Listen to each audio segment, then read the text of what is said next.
বন্ধুরা কেমন আছো তোমরা সবাই? আমরা আজকে শুরু করতে যাচ্ছি বিভূতিভূষণ বন্দ্যোপাধ্যায়ের লেখা একটা গল্প, সেটার নাম হচ্ছে পড়ে পাওয়া। পড়ে পাওয়া কি সেটা নিশ্চয়ই তোমরা এতদিনে জেনে ফেলেছো। পড়ে পাওয়া মানে হচ্ছে খুঁজে পাওয়া। আসো আমরা আগে বিভূতিভূষণ বন্দ্যোপাধ্যায়ের কিছু ব্যক্তিগত তথ্য সম্পর্কে জেনে নিই, যেগুলো তোমাদের পরীক্ষায় অবজেক্টিভ হিসেবে আসতে পারে। প্রথমেই আমরা জানব বিভূতিভূষণ বন্দ্যোপাধ্যায়ের জন্মসাল। বিভূতিভূষণ বন্দ্যোপাধ্যায় 1894 সালের 12 সেপ্টেম্বর জন্মগ্রহণ করেন এবং তিনি জন্মগ্রহণ করেন পশ্চিম পরগনা জেলার মুরাতিপুর গ্রামে।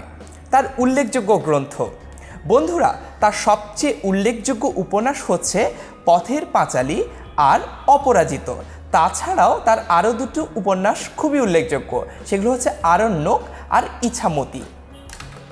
তার গল্পগ্রন্থের মধ্যে উল্লেখযোগ্য হচ্ছে মেঘমল্লার আর মৌরি ফুল, ভ্রমণ দিনলিপি, তৃণাঙ্কুর, স্মৃতির রেখা। তার কিশোর উপন্যাসের মধ্যে চাঁদের পাহাড় কিন্তু খুবই উল্লেখযোগ্য।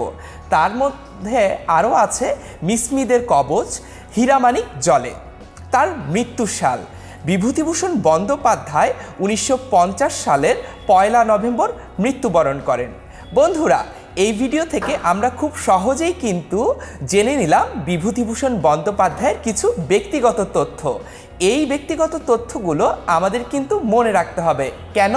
কারণ এগুলো থেকে কিন্তু তোমাদের পরীক্ষায় অবজেক্টিভ আসতে পারে। বন্ধুরা, এই ভিডিওটি দেখে নিশ্চয়ই বুঝে ফেলেছো বিভূতিভূষণ বন্দ্যোপাধ্যায় সম্পর্কে কোন কোন তথ্যগুলো আমাদের জন্য খুবই গুরুত্বপূর্ণ। তারপরেও কারো যদি কোনো প্রশ্ন অথবা জিজ্ঞাসা থাকে, সেটি আমাদেরকে এই ভিডিওর কমেন্ট সেকশনে লিখে জানিয়ে দাও।